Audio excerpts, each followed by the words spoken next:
All right, so in the middle of the night, sometime around 4 in the morning, we were talking about the budget and the reconciliation that the Senate was going to pass on party lines. 50 Democrats passed it at 4 in the morning, a $3.5 trillion budget blueprint. It has to now pass the House of Representatives. The same exact $3.5 trillion has to pass the House of Representatives. That vote is going to be on August 23rd or thereabouts.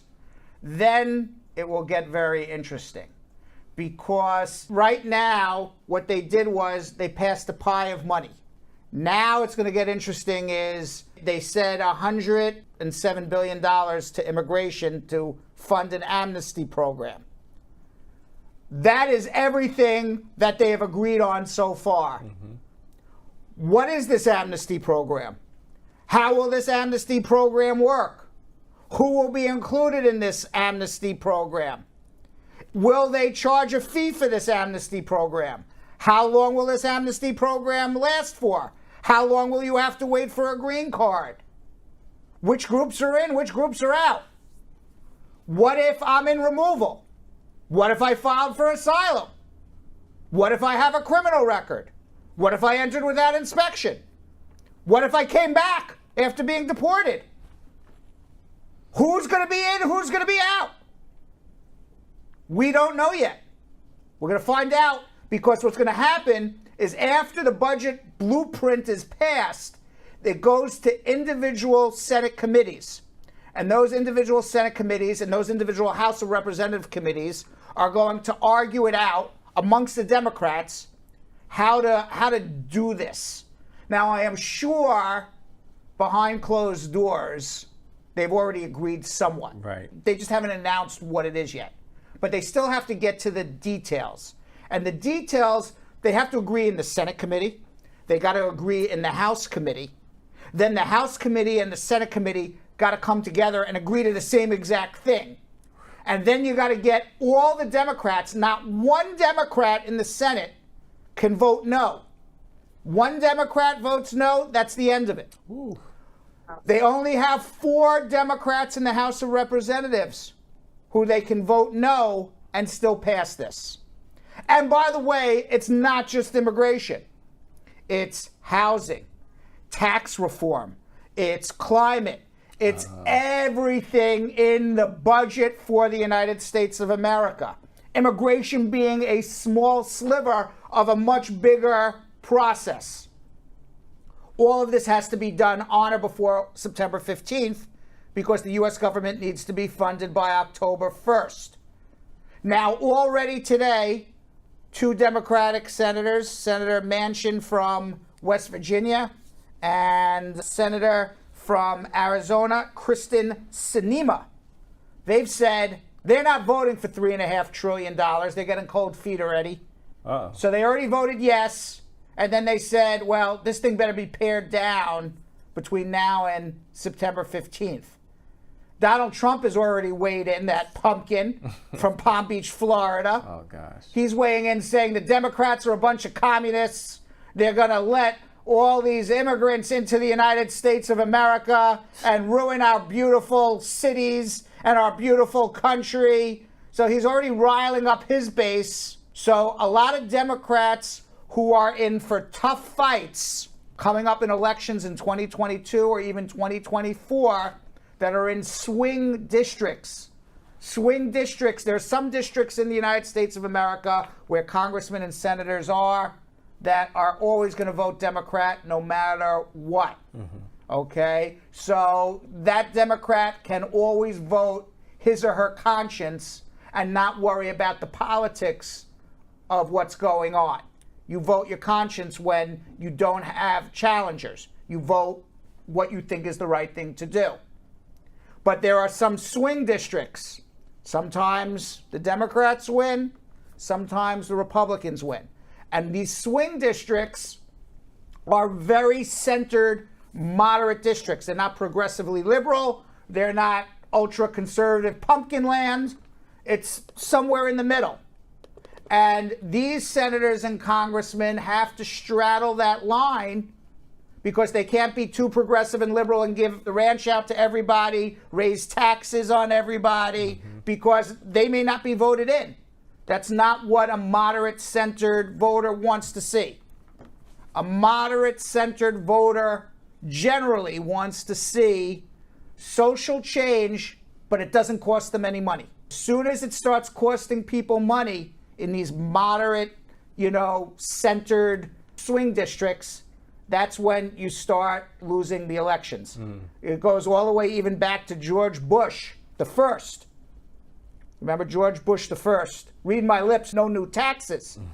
And he was a president who just won the first Iraq war with Colin Powell as the general, if you remember.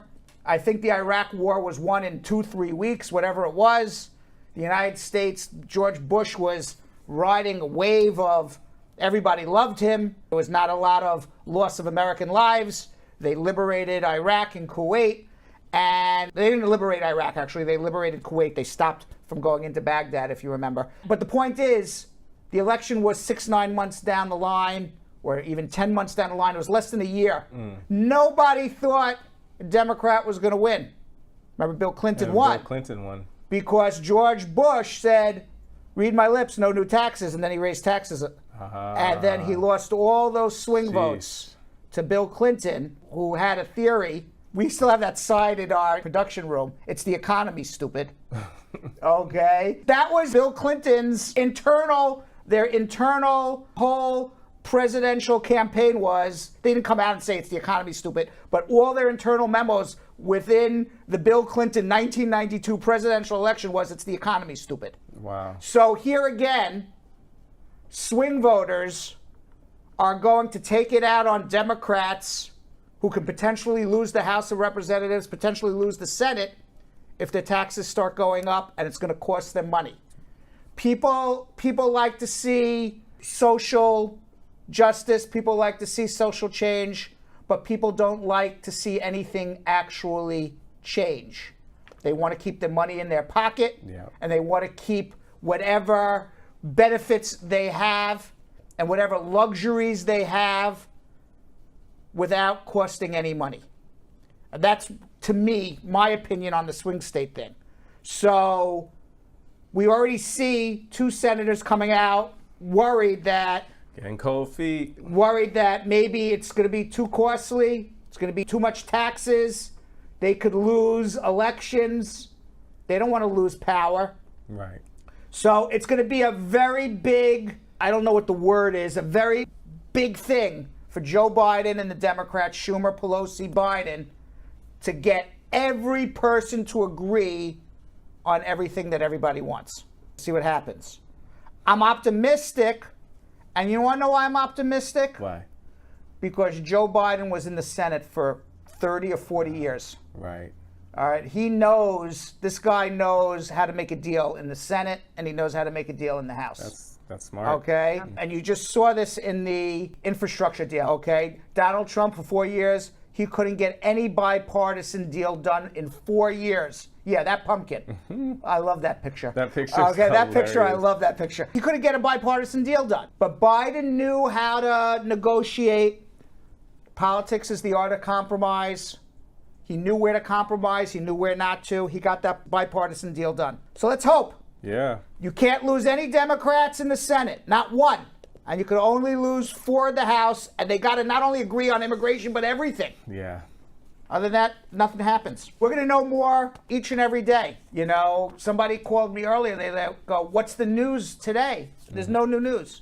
I'm basically reiterating what I said yesterday. Right. We'll see what happens. Right now, what is passed is the Senate, $107 billion to start an amnesty program for people in the United States. We'll know a lot more in the next month. September 15th is right around the corner. Mexican officials, they've complained for years, we talked about this before, that 70% of the gun violence in Mexico is caused by United States manufactured guns that cross the border illegally into Mexico and are being used in gun violence in Mexico. So now the country of Mexico has sued the gun manufacturers in the United States and Massachusetts. Wow. First time ever that a national government has sued a gun maker in the United States. The suit accuses the companies of actively facilitating the flow of weapons to powerful drug cartels, fueling traffic in which 70% of guns traced in Mexico are found to have come from the United States of America. Now, the Mexican government cited 3 guns made by Colt that appear to directly target a Mexican audience with Spanish nicknames and themes that resonate in Mexico. One of them, a special edition 38 caliber pistol, is engraved with the face of the Mexican revolutionary hero Emiliano Zapata. And a quote that has been attributed to Emiliano Zapata is on this gun. Horrible. It says, "It is better to die standing than to live on your knees." I don't think this lawsuit's going to go too far, because I don't know of any law that says you can't engrave a saying on a gun, and that would be illegal. Well, how about kind of like, catering or trying to kind of push it towards a certain group, I don't know. I would be very surprised if this lawsuit goes anywhere, but we'll see.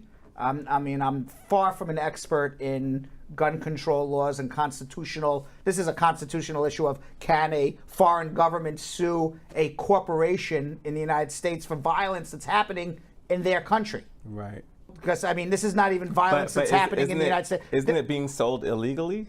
It's being trafficked. It's being trafficked. They're not selling the guns in Mexico. They're not conducting business.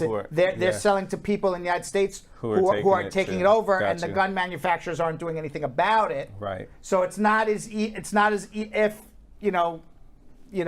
Colt Gun is marketing this in Mexico. They're not putting advertisements out by the Colt Gun with the Zapata quote on it.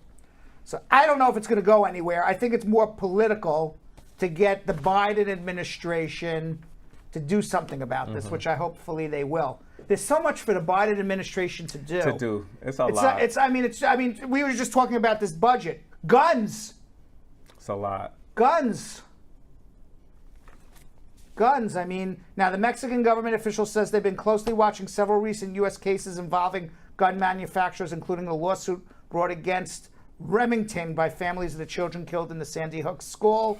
And the families are now considering a $33 million settlement. But the difference is that happened in the United States of America. Right. But there's so much for the Biden administration to do. Guns. What about voting rights? It's a lot. They're limiting minorities from going to the voting booth. And people in the working class from going to the voting booth. They're putting barriers up to voting. Whatever happened to one man, one vote? One person, one vote. Not even man, one person, one vote. Whatever happened to that? In Texas, they want to change the law to put so many barriers up that would keep Republicans in power. They're actually the Democrats are not showing up to the state capitol for a quorum. And now there's a warrant out for the Democrat congressman's arrest in the state of Texas. Oh, man. The Democrats in Washington, D.C. have to change voting rules, or states are going to enshrine, voting rules that are going to disenfranchise blacks and minorities. Right. There's so much to do, Yo-Yo. I feel like they got this, though. So much to do. One day at a time. And on top of it all, the United Nations Intergovernmental Panel on Climate Change released their long-awaited report. Oh, gosh. The UN Secretary-General António Guterres called the report a code red for humanity, noting that global heating is affecting every region on Earth, with many of the changes irreversible.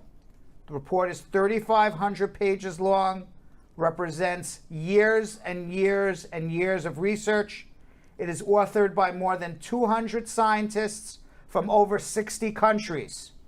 It cites more than 14,000 scientific studies. This is a worldwide report that has been agreed upon by people from every region of this earth.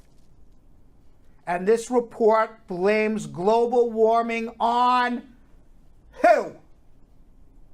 Humans. Of course. Us. Or the people. The people. Greenhouse gas emissions. And it is no longer a question of whether it is a natural cause, global Right. warming, or human caused. It is human caused. The warming is happening so fast that scientists previously thought, and the latest projections have us reaching or exceeding 1.5 degrees above what we were just a decade ago. The Earth is warmed 1.5 degrees more in the last 10 years. It's mostly carbon pollution and methane gas. That is horrible, and that's what we're breathing in. This is, every I mean, day. everything I'm reading is horrible. It's all connected. It's all connected. Horrible. Heat waves, like the ones that occurred in the Pacific Northwest and Canada, are now going to be 5 times more likely. At 2 degrees warming, the frequency of heat waves is going to increase 14 more times than it was a decade ago. We're at 1.5 degrees warming already. Droughts used to occur once per decade are now occurring 70% more frequently. If warming continues to 2 degrees, these droughts will occur 3 times as often. Flooding has intensified. More intense evaporation of water because of the heat leads to droughts, but warmer air can also hold more rainwater, produce extreme rainfall, heavy downpours. They've increased 30% in the last decade. Hurricanes are now growing stronger. They're producing more rain. Sea levels are rising. Weather is whiplashing, hot to cold. All of this in this climate report. The world needs to do something. Scary. There's so much to do. So much to do. Yeah. Okay? And we have a pumpkin in Palm Beach living in his little castle there with his, I don't know, hand out It's a smirk. with that smirk, talking about giving a green card to some person who deserves it, and we're now all turning into communists. Right.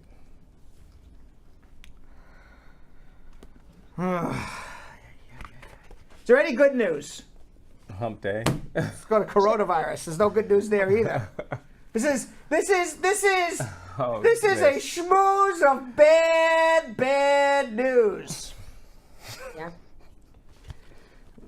Bad news. Damn. Get to the numbers. Yeah, let's go. Let's Damn. go. Let's go. Let's just bring it out. All right, COVID, it ain't going away. It's here. And today, the Centers for Disease Control and Prevention, here's some decent news.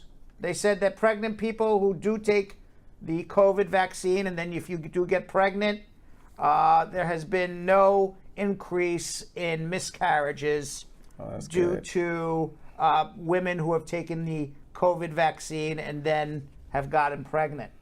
I know a lot of women were scared who were of birthing age to take the COVID vaccine because of that. Now, obviously, in all deference to, I'm pro-vaccine, but in all deference, you don't know what this is going to do to your unborn child absolutely. as that child grows up. But as far as having a miscarriage, there is no scientific evidence that it is causing any sort of miscarriages. If you live in Los Angeles, you got to wear a mask indoors, whether you're vaccinated or not. Today, the Los Angeles City Council voted unanimously to have the city attorney draw up an ordinance that will require the public to show proof of receiving at least one COVID vaccination to enter indoor sports like retail stores, restaurants, bars, gyms. New York City is doing the same thing as of August 16th. I don't know how they would ever be able to enforce this. How are you going to prove whether you took a vaccination or not? It's going to be so easy to get the card. to just print something off Yeah. your computer. You know, Yeah. you can take a picture of somebody else's card and just, Photoshop stuff. And then, Yep. the lady or the man at the host, what are they? They're private investigators to figure out whether this Right. They're this not code gonna is care. this is good or not. So I don't know how this is ever going to work. Yeah, we'll see how this goes. I don't know how I don't know how this is going to go. things are developing and we have no idea why. And my opinion on COVID is it's here to stay. It's not going anywhere. Right. Okay, it's not happening. It's going to happen indefinitely. It's going to go around the world. But I did speak to some off the record, some scientists who are well versed in virology, and historically, what I was told, this will make you feel a little better. Okay, that in every pandemic, eventually the virus gets weakened and weakened because of people become immune to it over time. Mm-hmm. So over time, we will always have COVID, but over time the virus will hopefully weaken, because that has been the history of every other virus and every other pandemic over the course of history. So let's hope that the COVID-19 works the same way. And then eventually it will be something that is in the world, but we don't have to be talking about it every day. Hump day. Maybe there's some light news in It's Hump Day. Bekah King, 18 years old, and Morgan Tabor, 21 years old. These three women, you know what they have in common? They were all dating the same guy at the same time. Oh. And this guy was cheating on all of them with each other. And they didn't know it for over 2.5 months. So these three women now, when they found out, they became united because they all had the same cheating boyfriend. So what they did to cope, they bought a bus and went on a road tour, the three of them, of the United States. They hit the road in June. They're presently camped out in Boise, Montana. They're documenting their adventures on their Instagram page, the BAM Bus, Damn, those which are they nice pictures, though. which they named after all three of their initials. Now, this all happened back in December when Tabor had a suspicious feeling about her boyfriend. They had dated on and off for several years, but at that point they had agreed to date exclusively. She noticed that her boyfriend, who was a 20-year-old college student who lived down the street from her parents' house in Boise, Idaho, was texting several women and receiving flirty comments on his social media posts. Dirty dog. It's always the flirty comments, right? Dirty dog. Dirty dog. So I'm like, what they do? Not the comments. it's the Not comments. But Don't what? document this Don't. behavior. Yeah. Don't. I mean, if you're gonna be cheating, keep it in the DM, right? Where you can just delete it. Keep it in the DM, because if you put in the public comments, you're gonna be caught, right? Absolutely. So, not that I have any experience with this. I'm just telling you what it is. Neither do I. Now, Rookie Tabor, who works as an organic produce company, said, I had this uneasy feeling. So I looked up one of the girls' names on Instagram, and she discovered that almost all of the photos on her page showed her with this guy who I thought was my boyfriend. Dang. What's my boyfriend doing on this woman's page? Jeez. Now, Tabor contacted the woman on Instagram, and she was equally stunned. They dug further and then found Roberts, the third woman, a Utah State University student and artist whose name they spotted on their busy boyfriend's social media accounts. Now, Roberts from Utah says she's been dating the guy since Halloween. Now, when Morgan contacted me, this is what Roberts says, it was the most insane feeling ever. This guy had literally slept at my house the night before, kissed me goodbye, and said he was driving back to Boise from Utah to visit his family. Instead, he turned up at Tabor's house in the middle of her long FaceTime chat with Roberts. So the man leaves one woman, says, I'm going back to my family, drives straight to the second woman, and when they found each other, they're FaceTiming each other. Boom, caught, That's done. exhausting, though. That's exhausting. Yes. He tried to convince me there was nothing wrong with dating more than one woman at a time, but nobody bought it. In January, they all decided to meet for a weekend at Roberts' apartment. She says it was obvious we were all really cool, fun people, and had a lot in common. Right away, we became very good friends. So, I mean, you would think that all three of these women were very hurt because they wouldn't have gotten together to commiserate with each other if they weren't hurt and didn't care about this man. Right, for sure. Okay? So they were very hurt, obviously. They were cheated on. It's a very hurtful feeling, you know, and, you know, they got together and instead of feeling down about themselves, they picked each other up. They did this bus thing. And they recovered from this. And so many people, you know, when you get cheated on, you just feel so bad about yourself. And then also because you're so alone. So I love the fact that they said it's not a revenge tour. You know, what that guy did to them doesn't define their life. So the fact that they had each other to pick each other up, live their dream life, and having a blast at the same time, I think that's awesome. Yeah, I think you know, where they took a really negative thing and made it positive. But I think we could all take lessons from that. You know, I always try and look at certain situations, like especially bad things that happen to me, and I try to flip it and find the positive in it. Yeah. You know, everybody has been cheated on once in their lifetime, I'm sure, or felt bad about something that their significant other did to them at some point in their life. Nobody's ever had a carefree relationship with somebody, you know, each person they've ever gone or dated or been with for their entire lifetime. So, you know, you always do feel bad when your significant other does something that is hurtful to you. And in this particular case, they were able to cope. And that's a nice thing. Right. Jessica Leamy said, nice story, but I ain't friending my matey. Meanwhile, sports... What'd you say, Vanessa? Thought it was pretty mature and empowering. I think so. Yeah, and they were young women. They weren't even old. They were in their, you know, just becoming an adult. This new generation, though, is real different. Because I know my generation may be a little older. It'd be a little scrapping. You know what I mean? Somebody getting whooped. Definitely. Yeah, we are see a lot of videos of that online. Really? Yes. So people are more chill about this, you're saying? Yeah, you know, they're so open, you know, free sexual fluidity, and, you know, just the time to understand that neither of these women are at fault. I think it's like that conversation. It's just like, this guy's a douche, but you ladies aren't. It's I don't know. People are like really sitting down and like becoming aware of situations.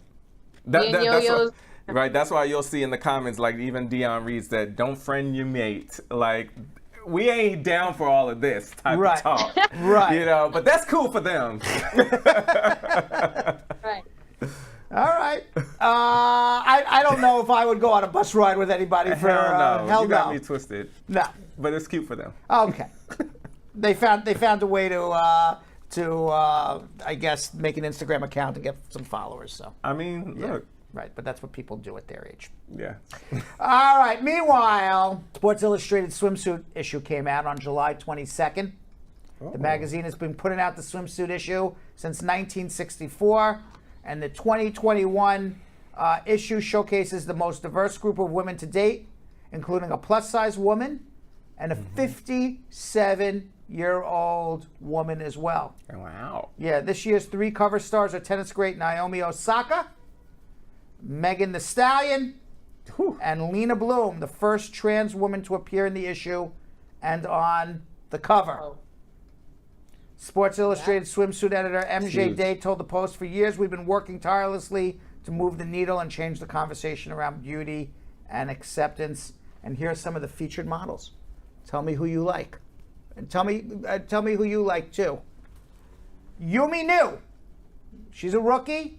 She's making a mark as the publication's first ever plus-size Asian model. She's Japanese and Dutch, originally from California. She's DJ Steve Aoki's niece.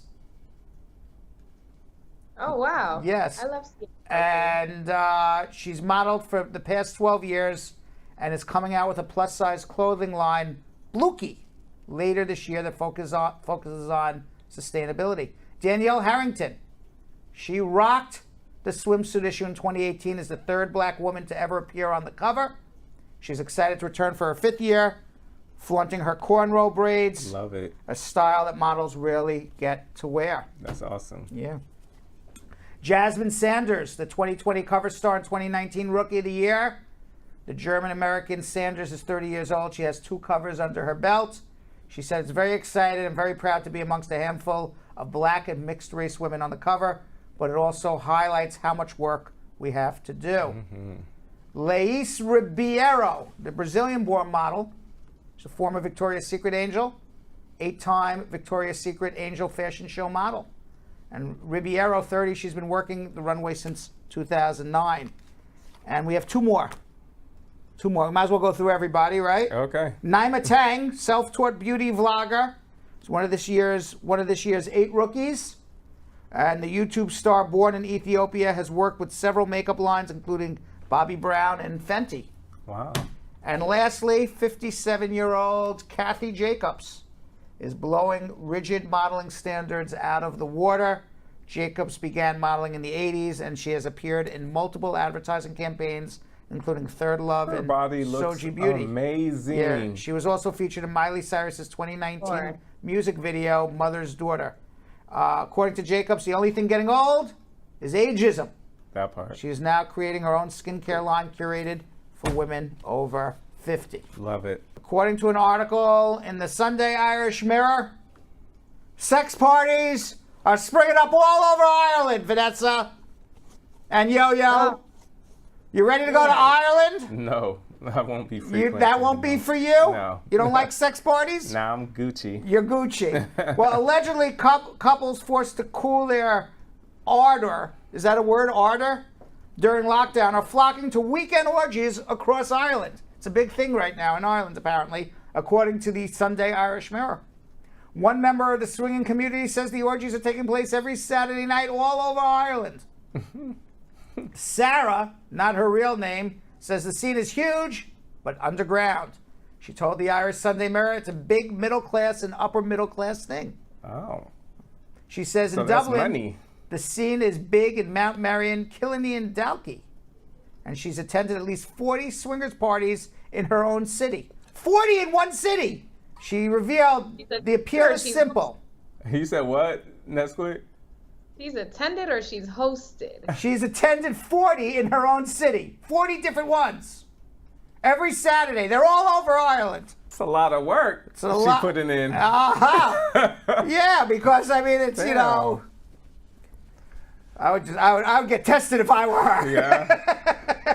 But not just for COVID, right? For everything. Yeah, for everything. She needs a full test.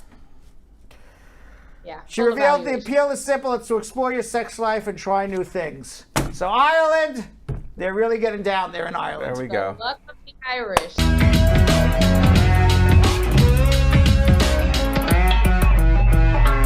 Thanks for watching. For more Bradshaw Live, like and subscribe to our YouTube channel.